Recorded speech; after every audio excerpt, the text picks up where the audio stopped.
Kapag ganito ang pagkaluto ng crab, tsak mapapa-only rice ka talaga sa sobrang sarap.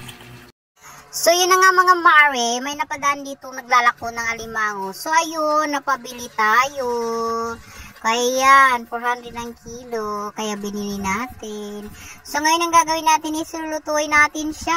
Una ay papakuluan muna siya para matanggal yung mga lansa-lansa na sa alimango nakakapit. Tapos, himay-himayin mo siya para matanggal yung mga dumi-dumi at baklasin yung parang talukap dyan. Okay, so ayan na, nakaprepare na siya para ihanda. At syempre magagayak tayo ng siling green. Tapos, isang buong bawang. Tapos, ang gagamitin ko pala dyan ay star margarine para panggisa ng bawang. So, ayan na nga. So, ginisa ko na nga siya sa margarine, bawang. Ayan na. So, halo-halo, mikos-mikos muna yan siya. Mikos-mikos.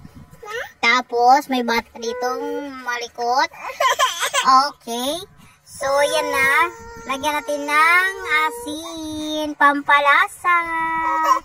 O, tapos, may bata ditong umiiyak. Gusto na kumain ng crab. Ay. So, lagyan na siya ng tomato sauce. Masarap. So, ito yung version ko ng pagluluto ng Krabby Patty.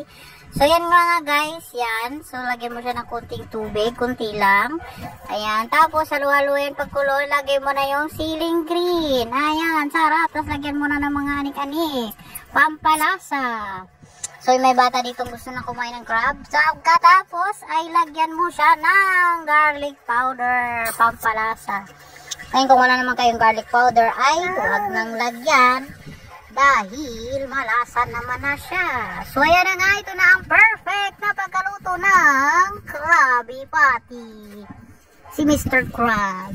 So, kung nananghalian ka ngayon, halalapang na kumain ka na at bumili ka na ng crab sa palengke at gayahin mo na ito para busog ang tiyan. So, yummy yummy, my tummy. Medyo may kamahal nga ng presyo pero sulit ang pagkain. Salamat sa panonood. Follow for more videos. Babus! So yun na nga mga mare, may naglako na naman ng pusit dito sa aming bahay. So yun, napabili na naman tayo. So for today's video, magluto tayo ng adobong pusit na lalagyan natin ng ketchup. So matry mo nga, masarap yan. So yun na nga, nilinisin ko na nga yung pusit. Tinanggal ko na yung mata. Tinanggal ko na rin yung backbone, yung parang stick niya sa likod. Ayan. So ayan mga mare, kung hindi ka pa nakaisip ng anong ulamin mo mamayang gabi, hala, bumili ka na ng pusit sa palengke at ito na ang gagawin mo. Masarap siya. So mura lang din yan mga mami, afford na afford mo yan. So yan na mga mare, malinis na siya, ready to cook na. At ihanda na natin yung sibuyas, bawang at saka yung siling green. Yan lang ang gagamitin nating sangkap, huwag na madaming itchiburitchi dahil magastos na masyado. So yun na nga mga mare, handa na natin yung kawali, lagyan na natin ng mantika. Ayan. So isunod na natin yung sibuyas, bawang, paghalo-haluin natin siya hanggang sa maluto ito. Pagkatapos mga mare, isunod mo yung pusit.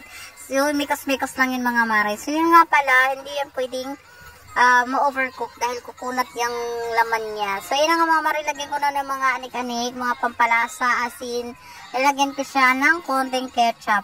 Ayan na mga mare, pakulo-kulo na siya. Mikos-mikos mo lang yan. At lagyan ng siling green. Ayan na mga mare, sasaglit na lang yan, maluluto na.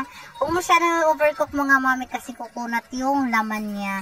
So ayan na mga mare, bumili ka na sa palengke at magluto ka na nito. Ayan na, masarap na. Ihanda mo na yung kanin mo dyan. Mapapa-only rice ka talaga sa sarap. So, kung wala ka pang naisip na ulamin mo ngayong gabi, ayan na, bumili ka na ng pusit ngayon din.